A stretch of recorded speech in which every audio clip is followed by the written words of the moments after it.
the back of the blade here, the back of the handle, or even the back of the base of the blade. This allows you to practice and be aware of the edge, right? Because a lot of people will practice and they'll like look like they're buttering each other, right? Just that's not how you use it on a person. I don't know what you're doing at home, but putting that thumb on there, it's as if your thumbprint is at the tip or the edge here, and you're putting your thumbprint on things. The difference between a stick and an edged weapon or an impact weapon is that you're smacking things with a stick, whereas to be more effective with a blade is you're actually making contact and you're drawing the edge across the surface and deep into, if it's a person, flesh, right, into your target. You're cutting in. And you're putting pressure forward, which is why the thumb is really useful, because it teaches you how to lever with that thumb. Later, you take that thumb off and you lock that knife down, because if this thumb is here, it means it's not holding the knife, is it?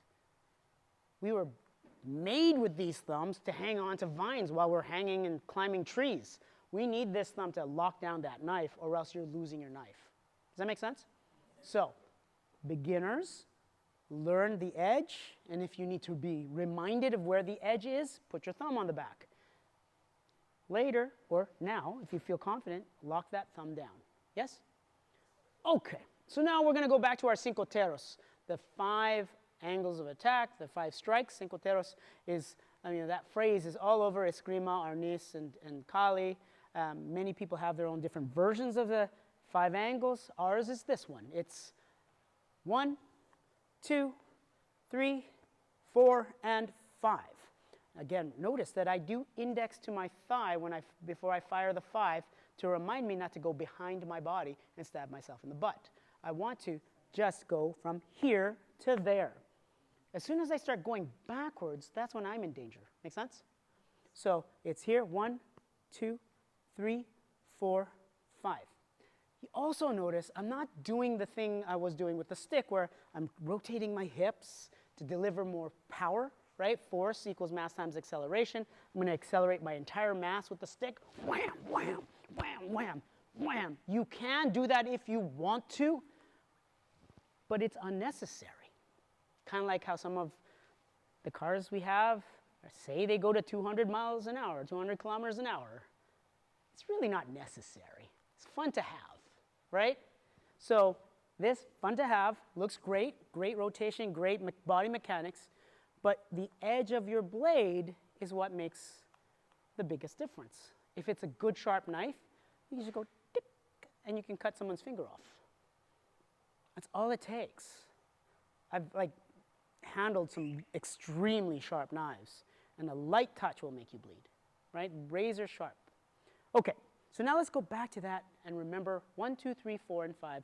It's angle 1, angle 2, angle 3, angle 4, angle 5. Remember that vertical ellipse, right?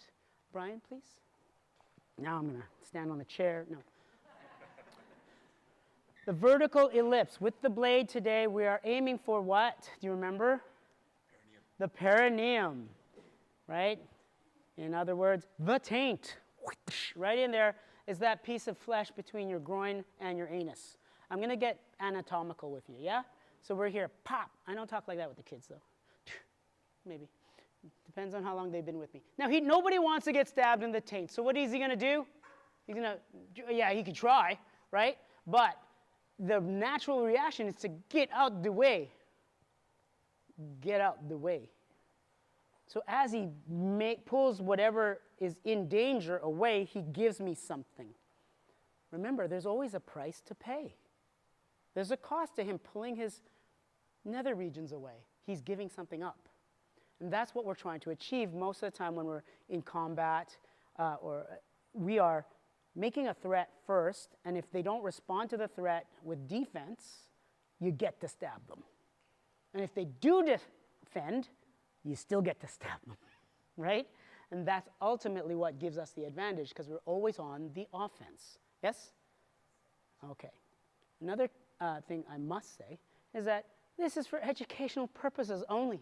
Do not kill anybody with a knife, please. Don't be stabbing people, and don't try this at home, all right? This is for training and learning. Yes? Any attorneys in the house right now? Well, it's recorded, so we're good. Okay. So from here, angle 1, please, Brian, is here to the neck. Angle 2 to the neck. 3 to the spleen, liver, and then right up into the gut or the perineum.